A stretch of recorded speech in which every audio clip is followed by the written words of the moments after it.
My absolute favorite has got to be this one. Magic! Magic, baby!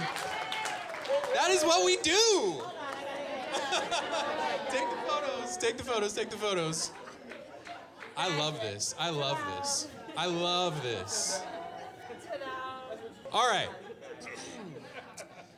So, you know, if I had to grade this, where are we sitting? Like a D plus?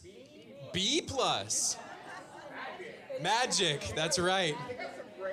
Yeah, I love, yeah, and like, like the little like evaporation worms going up into the clouds. They have the water cycle and magic.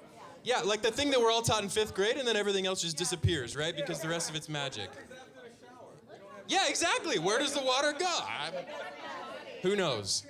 So let me ask you this. How many of these 500 students, if you had to guess, what percentage drew a water treatment plant or drew a wastewater treatment plant on their diagram? 2%. Okay, so pretty low. They did a little better than you think. 29% didn't draw a water treatment plant, but 64% didn't draw a wastewater treatment plant. So my question is, why? Why? Why do we feel like these students were so bad at thinking through what happens to water before it hits our house and what happens after?